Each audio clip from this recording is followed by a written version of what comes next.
दोस्तों नमस्कार। धनु राशि वाले मेरे मित्रों, आप सभी का आज के इस अद्भुत और बेहद ही ज्ञानवर्धक कार्यक्रम में बहुत बहुत स्वागत है। हृदय से अभिनंदन है। माता रानी आपकी हर मनोकामना पूरी करे और आपके हर बुरे और भले वक्त में आपके साथ रहें। दोस्तों, आज के इस वीडियो में जिस विषय पर हम आपको ज्ञान देने जा रहे हैं वह आपके जीवन के लिए बेहद ही उपयोगी विषय है, क्योंकि आज हम आपको बताएंगे 5 ऐसे बड़े संकेत जिनको जानने के बाद आपको यह पता चल जाएगा कि भगवान आपकी भक्ति से प्रसन्न हैं या फिर आपकी भगवान ने हर एक करोड़ पुकार को सुन लिया है। हर एक इंसान इस संसार में किसी न किसी रूप में भगवान की पूजा तो करता ही है और उसके मन में कहीं न कहीं यह एक बात अवश्य ही लगी रहती है कि क्या उसकी पूजा भगवान स्वीकार कर रहे हैं, क्या उसके द्वारा की गई भक्ति भगवान को प्रसन्न कर पाने में सक्षम है। कहीं ऐसा तो नहीं कि भगवान उसकी भक्ति से प्रसन्न ही नहीं हो रहे हैं, उसकी हर एक पूजा पाठ और मेहनत व्यर्थ चली जा रही है। और इससे भी बड़ी बात दोस्तों कि कहीं भक्ति में किसी प्रकार की कोई कमी तो नहीं रह गई है। यदि रह गई है तो उसे कैसे पूरा किया जाएगा। जी हाँ दोस्तों, कई सारे ऐसे प्रश्न आप लोगों के मन में गूंजते रहते हैं, तो आज हम आपके इन्हीं सब प्रश्नों के जवाब देने जा रहे हैं। तो आज हम जो संकेत आपको बताएंगे ये संकेत पूरी तरह से शास्त्रों से लिए गए हैं, वैदिक परंपरा पर आधारित हैं। प्राचीन काल में हमारे ऋषि मुनियों ने कई प्रकार की साधनाएं, खोजबीन, शोध और अध्ययन के बाद कई प्रकार की विशेष जानकारियां अलग अलग ग्रंथों में लिखकर हमारे सामने प्रस्तुत कर दी हैं। अब जरूरत है हम उन ग्रंथों को पढ़ें और जीवन उपयोगी जानकारी को बाहर निकालें। लेकिन दोस्तों, हर एक इंसान के बस की बात यह नहीं है, क्योंकि यह एक बहुत कठिन कार्य है। पूरा जीवन ही इस कार्य में लग जाता है। तो ऐसे में हम आपकी मदद करने के लिए तैयार हैं। हम और हमारी पूरी टीम इस प्रकार की जानकारी को हर वक्त खोजते रहते हैं, निकालते रहते हैं और आपके लिए हम वीडियो के रूप में इस प्रकार की जानकारी लाते रहते हैं। तो अब ऐसे में आप इन संकेतों को अच्छी तरह से देखें, समझें और उसके बाद हमें कमेंट करके बताएं कि आपको इनमें से कौन से संकेत अब तक प्राप्त हो चुके हैं। हम आपको बता दें कि इन 5 में से यदि 3 संकेत भी आपको प्राप्त हो चुके हैं तो आप प्रसन्न हो जाइए, और यदि आपको 1 या 2 संकेत ही प्राप्त हो रहे हैं तो अभी आपको लंबा सफर तय करना है। कुछ विधियां हम आपको बताएंगे, कुछ विशेष तरीके बताएंगे जिनसे आप जल्द से जल्द भगवान को प्रसन्न कर पाएंगे। और इन सब से ज्यादा महत्वपूर्ण दोस्तों कि यदि 5 संकेत आपको मिल चुके हैं तो अब आपको प्राप्त होने वाली हैं कुछ विशेष दिव्य शक्तियां। कौन सी हैं वो दिव्य शक्तियां जो भगवान आपको अपनी भक्ति के उपहार स्वरूप देने वाले हैं, या फिर आपको वो मिल भी चुकी होंगी लेकिन आपको उनके बारे में अभी तक कोई एहसास नहीं है। उन दिव्य शक्तियों के बारे में भी हम आपको सारी बातें बताएंगे। तो वीडियो बेहद ही रोचक है दोस्तों, और आपको यह वीडियो पूरी तरह से देखना है। यदि आपने इस वीडियो को मिस कर दिया दोस्तों तो हम इस बात की गारंटी देते हैं कि आप एक बेहद ही बहुमूल्य ज्ञान से वंचित हो जाएंगे। तो ऐसी गलती बिल्कुल भी ना करें दोस्तों। हमने बड़ी ही मेहनत के बाद इस वीडियो का संकलन आपके लिए तैयार किया है। हम आपके लिए थाली परोस कर ले आए हैं। अब जरूरत है आपको भोजन ग्रहण करने की, यानी कि ज्ञान रूपी भोजन को अपने मन मस्तिष्क में ग्रहण कर लेने की। जी हाँ दोस्तों, यदि आप इस भोजन को ग्रहण कर लेंगे तो हम मान लेंगे कि हमारी मेहनत सफल हो चुकी है, हमारा प्रयास सफल हो चुका है। इसी के साथ साथ दोस्तों हम यह भी मान लेंगे कि माई के लिए हमारी भक्ति भी सफल हो चुकी है, क्योंकि अगर हम किसी भी इंसान के जीवन में लेस मात्र भी परिवर्तन लाने में सक्षम होते हैं तभी तो हमारी भक्ति सफल मानी जाएगी। कभी भी भक्ति स्वयं के लिए नहीं होती, कभी भी ईश्वर की कृपा स्वयं के लिए नहीं होती, जनहित के लिए होती है। तो यदि हम आपके जीवन में कोई परिवर्तन ही ना ला पाएं, आपके जीवन में कोई बड़ा बदलाव ही ना ला पाएं, तो हमारी भक्ति निष्फल हो जाएगी, किसी कार्य की नहीं रहेगी। दोस्तों यकीन माने, हम अपने हृदय की गहराइयों से आपसे कहते हैं कि जो भी कार्य, जो भी जानकारियां हम आपको दे रहे हैं वे सब कुछ माई की भक्ति के द्वारा प्राप्त अनुभूतियों के आधार पर और उन्हीं की कृपा और आशीर्वाद के आधार पर हम आपको बताते हैं। बिना माई की भक्ति के इस दास की तो इतनी भी हैसियत नहीं कि वह दो शब्द बोल सके। बिना शक्ति के तो शिव भी सबके समान होते हैं और हम जैसे तुच्छ दास की तो हैसियत ही क्या है। तो आप बस हमारे भाव को ग्रहण करिए और हर एक बात को समझने की कोशिश करिए। तो चलिए आज के इस ज्ञानवर्धक वीडियो को शुरू करते हैं, लेकिन इससे पहले आपसे हमारा हृदय से एक निवेदन है कि कमेंट में पूरे भक्ति भाव के साथ जय मां भद्रकाली कृपा करो अवश्य लिखना। एक बार नहीं 3 बार लिखना। साथ ही साथ अपना नाम और अपना जगह यानी जहां आप रहते हैं स्थान का नाम यह भी लिखकर अवश्य दे देना। हम हर शनिवार सर्व मनोकामना पूर्ति हवन करवाते हैं। माई के आदेश से और उन्हीं की अनुभूति से हमने यह हवन प्रारंभ करवाया है। आप यदि अपना नाम और स्थान हमें लिखकर भेजेंगे तो हम इस हवन में आपके नाम से भी आहुतियां करवा देंगे, जिससे माई के दरबार में आपकी अर्जी लग जाएगी और आपके जीवन में सदगति आ जाएगी। माई की कृपा आपको सीधे प्राप्त होने लगेगी। इसी के साथ साथ दोस्तों, इस दास का आपसे एक छोटा सा निवेदन और है कि यदि आप चैनल पर पहली बार आए हैं तो चैनल को सब्सक्राइब करके बगल में जो घंटी का निशान है उसे भी अवश्य दबा ही दें। इससे आप हमारा मनोबल भी बढ़ाएंगे और माई की सेवा करने का एक और मौका हमें देंगे, क्योंकि हम फिर इससे अधिक लोगों तक पहुंचने लगेंगे। तो हमारे परिवार से जुड़ जाइए। चलिए जल्दी से चैनल को सब्सक्राइब करिए, फिर आगे बढ़ते हैं। दोस्तों, यह संसार अनेक प्रकार के लोगों से भरा पड़ा है, लेकिन यहाँ पर हर एक इंसान एक माध्यम से एक दूसरे से बिल्कुल ही जुड़ा हुआ है। ये यूं कहें कि एक दूसरे के समान है और वह माध्यम है भगवान। शायद ही ऐसा कोई इंसान इस संसार में होगा जो किसी न किसी रूप में किसी न किसी प्रकार से भगवान की भक्ति ना करता हो।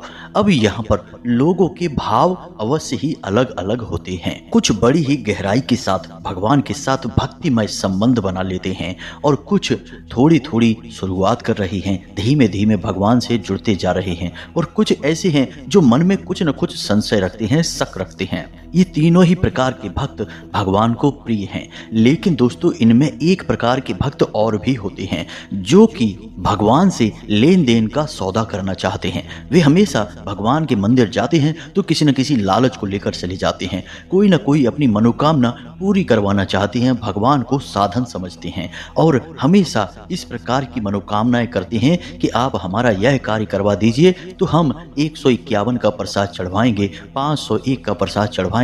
फलानी ढिमकी उल्टी सीधी मांग भगवान के सामने करते खड़े दिखाई देते हैं। और फिर जब उनकी मनोकामनाएं पूरी नहीं होती हैं, क्योंकि भगवान की सकारात्मक ऊर्जा इस प्रकार कार्य करती ही नहीं है, अन्यथा तो भगवान और एक व्यापारी में कोई अंतर ही नहीं बचेगा। भगवान तो भाव से जुड़ते हैं, भाव से ही चलते हैं। तो जब ऐसे में उनकी कोई मनोकामना पूरी नहीं हुई तो फिर भी भगवान को अनाप शनाप बातें कहने लगते हैं, अधर्मी हो जाते हैं, अपने धर्म को ही अनाप शनाप अनर्गल बातें कहकर बदनाम करते हैं। ऐसे लोगों को ही राक्षस कहा गया है। दोस्तों, ऐसे राक्षस समाज में जब तब देखने को अवश्य ही मिल जाते हैं। यदि आपके आसपास भी कोई ऐसा धूर्त और राक्षस रहता है तो आप उससे अपनी दूरी बना लीजिए। ऐसे लोगों की छाया से भी आपको दूर रहना है, क्योंकि इनके जीवन में क्या होगा कुछ पता नहीं, भगवान ही जाने। लेकिन इनकी छाया पड़ने से, इनकी संगत में रहने से आपका निश्चित ही विनाश हो जाएगा, क्योंकि आपकी चादर उजली है, सफेद है और उसे सबसे जल्दी मैला किया जा सकता है। जो पहले से ही मिट्टी से कीचड़ से ढके हुए हैं उन्हें कोई क्या गंदा करेगा, लेकिन आप उजली चादर वाले हैं। आप इनके नजदीक जाएंगे, आपकी चादर में तुरंत दाग धब्बे लग जाएंगे, यानी कि आप मैले हो जाएंगे। तो आप इनसे तुरंत दूरी बना लीजिए। दोस्तों, ये सारी बातें हम आपको इसलिए बता रहे हैं क्योंकि भगवान और भक्त का रिश्ता बेहद ही पवित्र, आत्मीय और भावुक होता है। तो अब यहाँ पर एक प्रश्न आपके मन में अवश्य उठा होगा दोस्तों कि भगवान से अपनी मनोकामनाएं पूरी कैसे करवाएं, क्योंकि हर इंसान की कहीं ना कहीं इच्छा तो होती ही है जो कि वह मंदिर जाकर भगवान की पूजा करके पूरी करवाना चाहता है। अब हम आपको बताएंगे कि सकारात्मक रूप से, भावनात्मक रूप से भगवान को प्रसन्न करने के बाद अपनी मनोकामनाएं कैसे पूरी करवाई जाती हैं। इसका शास्त्रीय विधान क्या है। लेकिन इस विषय को उठाने से पहले हम आपको मूल विषय की ओर ले चलते हैं कि वे कौन से 5 बड़े संकेत हैं जो आपको बताएंगे कि आपकी भक्ति सफल है, भगवान ने आपकी प्रार्थना सुन ली है। जब आपको भगवान की कृपा प्राप्त हो जाएगी तो आपको फिर किसी से डरने की आवश्यकता नहीं है। जी हाँ दोस्तों, ग्रह, नक्षत्र, टोना टोटका, उपाय, काली क्रिया, मारण, वशीकरण, उच्चाटन, किसी भी प्रकार की विधि से आपको डरने की आवश्यकता नहीं है, बशर्ते कि शुद्ध भगवान की सकारात्मक ऊर्जा आपको प्राप्त हो चुकी हो। जी हाँ दोस्तों, हनुमान जी को जब प्रभु श्री राम ने एक मुद्रिका दे दी तो उनके अंदर इतना बल आ गया कि वे पूरे समुद्र को ही पार कर गए। प्रभु मुद्रिका मेल मुख माही, जलद लांग गए अचरज नाही। तो फिर आपके लिए तो कोई समुद्र भी पार नहीं करना है, छोटी छोटी परेशानियों के समाधान ही तो निकालने हैं, कौन सी बड़ी बात है। तो अब ध्यान से सुनिए जो हम आपको बताने जा रहे हैं। आप जिस भी भगवान के रूप की पूजा करते हो, चाहे आप हनुमान जी की पूजा करते हो, माँ काली की करते हो, या फिर भगवान भोलेनाथ की या प्रभु श्री राम की, किसी भी रूप की आप पूजा करते हो, पहला संकेत यह है कि अचानक किसी दिन ऐसा होगा कि आप भगवान का ध्यान करने बैठेंगे और आपकी आंखों से आंसू चलने लगेंगे। जी हाँ दोस्तों, आपके रोंगटे से खड़े होने लगेंगे, आपकी आंखों से आंसुओं की धाराएं बहने लगेंगी। अनायास ही ऐसा होगा कि आपके अंदर एक अजीब सी सनसनी का भाव उत्पन्न होने लगेगा। आपको ऐसा लगेगा जैसे कि आसपास का माहौल अचानक से परिवर्तित होने लगा है। हालांकि दोस्तों यह कभी कभार ही होगा और अचानक से ही होगा और कुछ समय तक चलने के बाद यह भाव समाप्त भी हो जाएगा। जी हाँ दोस्तों, यह एक ऐसा भाव है जो आपके अंदर उत्पन्न ही तब होता है जब आपकी आत्मिक ऊर्जा उस परम आत्मा से यानी कि परम ब्रह्म से जुड़ जाती है और जब उसे सच्चाई का एहसास होता है कि वह उस परम ऊर्जा का ही एक भाग है तो वह उत्तेजित हो जाता है। जी हाँ दोस्तों, इसी वजह से आपके इस स्थूल शरीर में कुछ इसके संकेत दिखाई देते हैं। आपके रोंगटे खड़े होने लगेंगे, एक सनसनी का एहसास आपको होने लगेगा, आसपास की आवाजें आपको सुनाई देनी बंद हो जाएंगी। हो सकता है कि आपके कानों में कुछ अजीब सी आवाजें भी गूंजने लगें और आपकी आंखों से आंसुओं की धारा बहने लगेगी। जी हाँ दोस्तों, अब आप हमें कमेंट करके बताना कि आपको यह संकेत कभी महसूस हुआ है या नहीं। लेकिन दोस्तों बात यही है कि यह आपको महसूस तब होगा जब आप बहुत गहराई से भगवान से जुड़ जाएंगे। जी हाँ दोस्तों, भक्ति की सीमाएं जब आप लांघ जाएंगे। अब सुनिए दूसरा संकेत, यह भी बहुत ही गहरा और प्रबल संकेत है। ध्यान से सुनना दोस्तों। मान लीजिए कि आप पूजा करने बैठे और आप माला फेरते हैं या फिर चालीसा पाठ करते हैं या फिर कोई स्तुति या गायन करते हैं और अचानक से आपकी आंखें बंद हो जाती हैं। जी हाँ दोस्तों, और आंखें बंद होने के बाद आप सुध बुध भूल जाते हैं। माला है तो हाथ से छूट जाती है, किताब कोई ले रखी है तो वह भी हाथ से छूट जाती है और आप कुछ ही सेकेंड के लिए, मिनट के लिए एक ऐसी अजीब स्थिति में पहुंच जाते हैं कि आपको कोई एहसास ही नहीं होता। फिर अचानक से आप एक झटके से उठकर खड़े होते हैं और देखते हैं कि आपके हाथ से तो माला छूट चुकी है, किताब ही गिर गई है और आप जो जाप कर रहे थे वह भी आप भूल चुके हैं कि आपने कितना जाप कर लिया, किया भी है कि नहीं किया, कहीं आप रुक तो नहीं गए। यानी कि एक अजीब सी स्थिति में आपने डुबकी लगाई और फिर अचानक से आप बाहर आ गए। अब यह क्या है दोस्तों, इसे आप समझिए। हमारा आध्यात्म, हमारे वेद क्या कहते हैं इस विषय में। जी हाँ दोस्तों, तो ध्यान से सुनिए। वैदिक परंपरा में इसे तंद्रा कहा जाता है। निंद्रा और तंद्रा लगभग समान ही होती हैं, लेकिन निंद्रा में इंसान अपने शरीर की शुद्धिकरण के लिए जाता है और निश्चित समय के लिए जाता है, लेकिन तंद्रा एक समाधि की अवस्था जैसी होती है जिसमें कि इंसान उस परम ऊर्जा में डूब जाता है। जी हाँ दोस्तों, एक बात याद रखिए कि हमारे वेदों में, हमारे पुराणों में हर जगह स्पष्ट तौर पर यह लिखा है कि यह संसार एक माया मात्र है। इस संसार का असल स्वरूप वह नहीं है जो हमें दिखाई देता है, जो हमें प्रतीत होता है। यह सब तो हमारी इंद्रियों के द्वारा प्राप्त की गई जानकारी है जो हमें तरह तरह की सूचनाएं उपलब्ध कराती हैं और माया के रंग बिरंगे खेल हमें दिखाती हैं। लेकिन यह संसार असल में एक परम ऊर्जा में लबालब डूबा हुआ है, पूरी तरह से सराबोर है और वह परम ऊर्जा है ईश्वर की, यानी ब्रह्म की ऊर्जा। तो आप कुछ समय के लिए उस परम ऊर्जा में डूब जाएंगे और इस माया से मुक्त हो जाएंगे और वह स्थिति होती है तंद्रा की स्थिति। तो आप हमें बताना कमेंट करके दोस्तों कि क्या आपको कभी पूजा पाठ करते समय, भक्ति में लीन होते समय तंद्रा का एहसास हुआ है। अब एक अजीब बात दोस्तों हम आपको बताएं कि कई महान संतों ने, साधकों ने तंद्रा के इस भाव को इतनी गहराई तक ग्रहण कर लिया कि वे कई घंटों तक और कई दिनों तक इसी भाव में डूबे रहे। जैसे कि परमहंस रामकृष्ण जी इस भाव में 8 दिनों तक बैठे रहे, भगवान बुद्ध भी इसी भाव में 8 दिनों तक बैठे रहे और स्वामी विवेकानंद भी पूरे 24 घंटे के लिए इसी तंद्रा के भाव में डूबे रहे। और जब ये लोग इस भाव से उठकर बाहर आए, इस संसार में, माया रूपी संसार में वापस आए, तो इन्हें पता ही नहीं चला कि इन्होंने इतना लंबा समय इस तंद्रा के भाव में बिताया था। लेकिन उस समय इन्हें ईश्वर से परम आकर्षण और परम जुड़ाव का एहसास पता चल गया। आपके साथ भी यह हुआ है कि नहीं हमें बताना, भले ही कुछ मिनट या सेकंड के लिए ही क्यों ना हुआ हो, लेकिन यह तो परम एहसास है दोस्तों।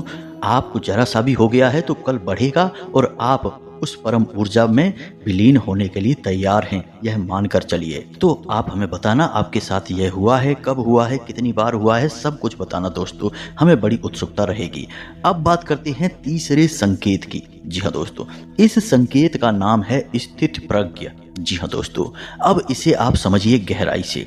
जब आप भगवान से जुड़ चुके हैं, आपकी आस्था बहुत गहरी है, मन में बहुत गहरे भाव और विश्वास हैं ईश्वर के लिए, तो अब आपकी मनोदशा बदल जाएगी। जी हाँ दोस्तों, अब आपके जीवन में क्या चल रहा है? खींचतान है, उठापटक है, जीवन में भाग दौड़ है, कुछ बन गया, कुछ बिगड़ गया, सब आपके आसपास होता रहेगा, लेकिन आपके ऊपर इसका ज़्यादा प्रभाव नहीं होगा। जी हाँ दोस्तों, यानी कहने का मतलब यह है कि परेशानियों से आप विचलित नहीं होंगे, आपको क्रोध नहीं आएगा, और आएगा भी तो आप बड़ी जल्दी संभाल लेंगे। और सबसे बड़ी बात दोस्तों कि आपके अंदर एक निडरता का भाव उत्पन्न हो जाएगा, आपके चेहरे पर एक मुस्कुराहट रहने लगेगी, आप निर्भीक हो जाएंगे। फिर आपको ऐसा लगने लगेगा कि चलो देखते हैं, जो भी होगा देखा जाएगा। यानी कि एक ऐसा भाव उत्पन्न होगा जो कि आपको निडर बना देगा। और यह भाव इसीलिए उत्पन्न होगा क्योंकि आपकी अंतरात्मा यह बात समझ चुकी है कि जो भी सुख और दुख आपको मिलेंगे वे केवल और केवल इस संसार के लिए हैं, इस शरीर मात्र को मिलेंगे। आपकी आत्मा को कोई दुखी नहीं कर सकता, कोई सुखी नहीं कर सकता, वह तो परम है और उस परम ऊर्जा के लिए ही बनी है, उसी से निकली है, उसी में लिप्त हो जाएगी, उसी में समाहित हो जाएगी। यह भाव आपके अंदर उत्पन्न हो जाएगा। अब आपको स्पष्ट तौर पर भले ही पता न चले, लेकिन आपको ये संकेत मिलेंगे, ऐसा भाव रहेगा कि आप निडर हो जाएंगे, आपको भय नहीं लगेगा, आपको किसी भी बात से डर नहीं लगेगा, चिंता, थकान, तनाव कुछ भी आपको परेशान नहीं कर पाएगा। यानी कि आप स्थित प्रज्ञ बन जाएंगे। यानी आप केवल देखेंगे जो आपके आसपास हो रहा है, आपके जीवन में हो रहा है, आप केवल दृष्टा मात्र बन जाएंगे। फिर आपका उससे कोई लेना देना नहीं है। हालांकि आप काम सब करेंगे, अपने जीवन को जिएंगे, हर एक घटना में आप पूरी तरह से शामिल रहेंगे, लेकिन उसका प्रभाव आपके ऊपर नहीं रहेगा। इसी स्थिति को कहते हैं स्थित प्रज्ञ हो जाना, या यूं कहें कि दृष्टा का भाव उत्पन्न हो जाना। अब बात करते हैं चौथे संकेत की। इस चौथे संकेत में आपको कई बार एहसास भी कराया है, लेकिन आपको पता नहीं चल पाया है। जी हाँ दोस्तों, जैसे कि आपने कुछ सोचा, आपने सोचा कि इस इंसान से आज मिल लेते तो अच्छा होता, लेकिन वह इंसान आपसे मिल नहीं पा रहा है। लेकिन अचानक ही आप देखते हैं कि वह इंसान आपके सामने आ जाता है। जी हाँ दोस्तों, यानी कि कोई ऐसी बात जो आपके मन को परेशान कर रही है और आप चाहते हैं कि वह हो जाए, वह घटना घटित हो जाए, लेकिन फिलहाल वह घटित होने वाली नहीं थी। लेकिन अचानक आप देखते क्या है कि वह घटना घटित हो जाती है और उसमें आपका लाभ भी है। जी हाँ दोस्तों, ऐसी स्थिति तब बनती है जब आप भगवान की ऊर्जा से जुड़ जाते हैं, भगवान आपसे प्रसन्न हो जाते हैं। अब ऐसे में ये होगा कि आप जो सोचेंगे वे घटनाएं भी घटने लगेंगी, जो आप चाहेंगे वह घटना आपके हित में घटने लगेगी। लेकिन दोस्तों यहाँ पर समस्या एक है। जी हाँ दोस्तों, और वह समस्या यह है कि यदि आप नकारात्मक बातें सोचेंगे तो वे भी घट जाया करेंगी। जी हाँ दोस्तों, जैसे कि आपने सोचा कि थोड़ा संभल कर चलते हैं, कहीं गिर ना जाएं, तो आप देखेंगे कि अचानक गिर ही गए हैं। जी हाँ दोस्तों, कई बार ऐसा होता है। हम आपको बताएं, हमारे जानने वाले एक मित्र हैं, उनके अंदर भी यह भाव उत्पन्न हो चुका था। तो उन्होंने एक बार एक अच्छी अंगूठी कहीं से प्राप्त की, यानी किसी ने उनको दी या उन्होंने बनवाई, यह हमको नहीं पता, लेकिन उन्होंने हमको बताया कि यह अंगूठी उन्हें मिली तो उन्होंने उसे पहन लिया। फिर उनके मन में अचानक यह ख्याल आया कि कहीं ऐसा ना हो कि इस अंगूठी में लगा हुआ रत्न गिर जाए। जी हाँ दोस्तों, और यही हुआ। कुछ दिनों के बाद ऐसा हुआ कि उनकी अंगूठी से वह रत्न अचानक गिर गया। कहीं ऐसा गिरा कि उन्हें फिर मिला ही नहीं। तो यह आपके साथ भी होगा। यदि हो रहा है तो आप हमें कमेंट करके बताना। यह स्थिति थोड़ी सी नकारात्मक भी है, आपके विपक्ष में भी कार्य कर सकती है, क्योंकि अब ऐसे में आपको बड़े ही संभल कर रहना होगा। हर एक बात को सकारात्मक तरीके से सोचना होगा, सकारात्मक बातें ही बोलनी होंगी, क्योंकि आपके द्वारा बोली गई बातें, सोची गई बात सच होने लगेगी। अब हर बार चाहे भले ही ऐसा ना हो, लेकिन 10 में से 5 बातें ऐसी होंगी जो सत्य साबित हो जाएंगी। जी हाँ दोस्तों, तो यदि आपके साथ ऐसा हो रहा है तो आप हमें कमेंट करके बताना और थोड़ा संभल कर रहना। ऐसे में बस आपको चाहिए कि आप ज़्यादा से ज़्यादा सकारात्मक रहें। हर बात को सकारात्मक तौर पर ही सोचें, अच्छी बातें सोचें, गलत बातें आप सोचें ही ना, मुंह से गलत बात निकालें ही ना। जी हाँ दोस्तों, अब सबसे महत्वपूर्ण 5वां संकेत, जो कि सबसे महत्वपूर्ण है और आपके जीवन में यह घटना घटी है कि नहीं घटी है, आप हमें बताना। हमें भी इस बात को जानने की बहुत अधिक उत्सुकता है। तो अब ध्यान से सुनिए।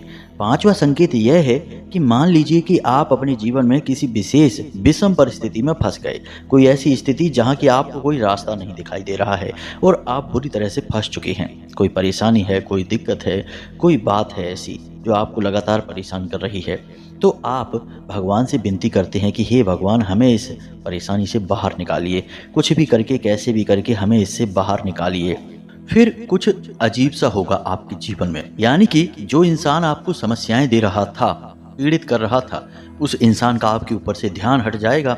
वह अपनी ही जिंदगी में व्यस्त हो जाएगा। आपको परेशान करना तो दूर, आपके बारे में सोचना भी भूल जाएगा। या फिर ऐसा होगा दोस्तों कि कोई एक इंसान, अनजान इंसान, जिसको आप जानते पहचानते भी नहीं हैं, वो इंसान आपकी मदद करने के लिए तैयार हो जाएगा और आपको आपकी समस्या से पूरी तरह से बाहर निकाल कर ही दम लेगा। हमारे जीवन के खुद के ऐसे भी कई उदाहरण हैं कि हम जीवन में कहीं पर बुरी तरह से फंस गए तो कभी कभी ऐसे इंसानों ने मदद की, और थोड़ी बहुत नहीं दोस्तों, बहुत अधिक मदद की, कि जिनको हम जानते तक नहीं थे, पहले जीवन में कभी मिले तक नहीं थे। उन्हें आप भगवान का भेजा हुआ दूत कह सकते हैं, मददगार कह सकते हैं। और इस दास की तो केवल माई हैं और कोई नहीं, बस वे ही पालनहार हैं, रक्षण करती हैं। इसी के साथ साथ दोस्तों, कभी कभी तो और भी आश्चर्यजनक घटना घटेगी कि आपके शत्रु आपके मददगार बन जाएंगे। जी हाँ दोस्तों, अनजाने में ही सही, लेकिन भी आपकी मदद करेंगे। आपको भरोसा ही नहीं होगा कि यह इंसान ऐसा क्यों कर रहा है, लेकिन वो आपकी मदद करेगा, आपको मुसीबत से बाहर निकालेगा।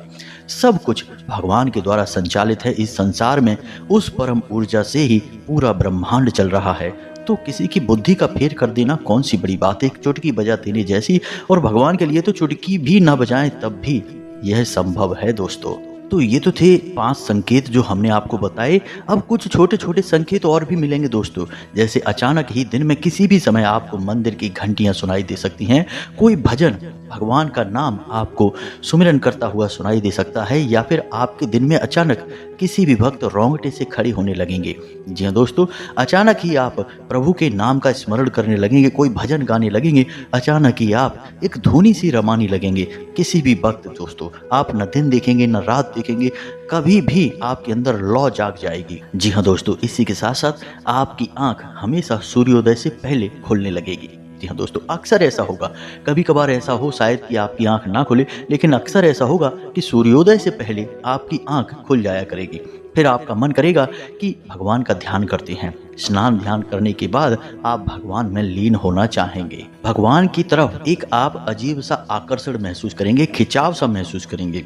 आपके पैर अपने आप ही उस रास्ते पर चल देंगे जहां भगवान का घर है, यानी कि मंदिर है, और आप अचानक ही भगवान के मंदिर में खड़े दिखाई देंगे, दर्शन करते दिखाई देंगे। फिर आपके हाथ में प्रसाद चाहे भले ही ना हो, कोई तैयारी आपकी चाहे भले ही ना हो, फिर भी आप अनायास अचानक ही भगवान के मंदिर पहुंच जाएंगे। तो ये भी छोटे छोटे से संकेत हैं, इनसे भी भगवान आपकी बात सुन रहे हैं, आपकी भक्ति से प्रसन्न हैं, ये जाहिर होने लगता है। अब आप हमें बताना कि आपको कौन कौन से संकेत इनमें मिले हैं। तो अब बात करते हैं दोस्तों कि भगवान को प्रसन्न कैसे किया जाता है। जी हाँ दोस्तों, यदि आपको कम संकेत मिल रहे हैं या कोई संकेत मिला ही नहीं है, तो ऐसा नहीं है कि भगवान आपसे रुष्ट हैं, बस आपसे उनकी ऊर्जा जुड़ नहीं पाई है। जी हाँ दोस्तों, तो आपको क्या करना है दोस्तों, कभी भी भगवान के मंदिर में जाकर ये बात मत बोलिए कि आप हमारा ये काम करवा दीजिए, हमारी नौकरी लगवा देंगे तो हम आपको 500 रुपए का, 1000 रुपए का या फिर ये करवाएंगे, वो करवाएंगे, घंटा चढ़वाएंगे, छत्र चढ़वाएंगे।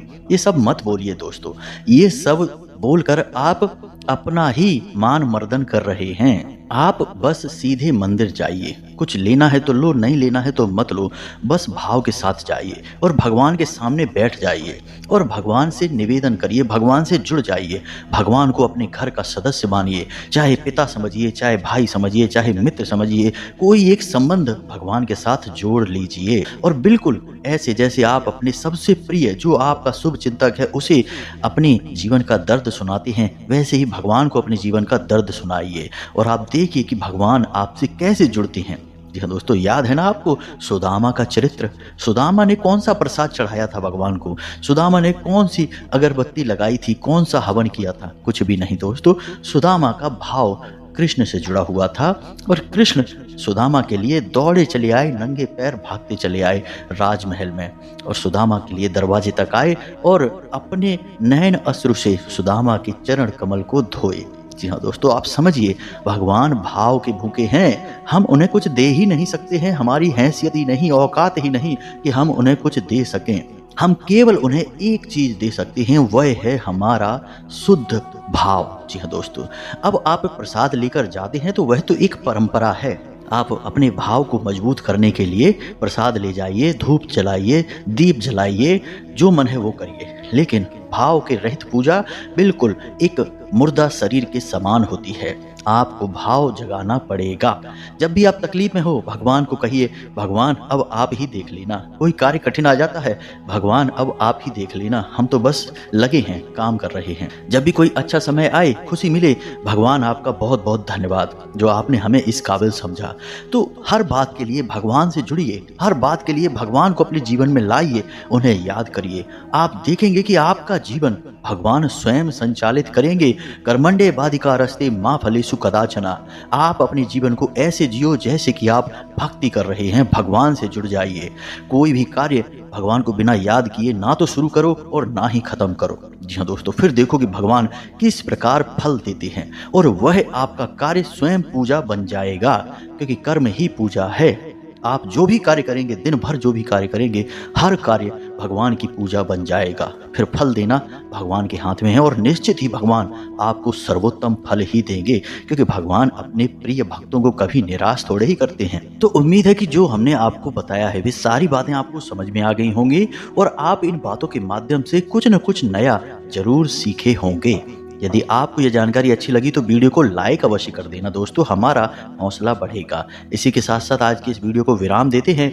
कमेंट में पूरे भक्ति भाव के साथ जय माँ भद्रकाली कृपा करो अवश्य लिख देना। माई आपके लिए दौड़ी चली आएंगी, यकीन मानिए दोस्तों, हमारा खुद का स्वयं का अनुभव है। जी हाँ दोस्तों, रंक को राजा बना देती है माई रातों रात। माई के लिए कुछ भी असंभव नहीं है। तो बस कमेंट बॉक्स को भर डालिए, जय माँ भद्रकाली लिख दीजिए। इसी के साथ साथ यदि आपका कोई प्रश्न है तो आप कमेंट करके पूछना, हम आपके प्रश्नों के जवाब देने की पूरी कोशिश करेंगे।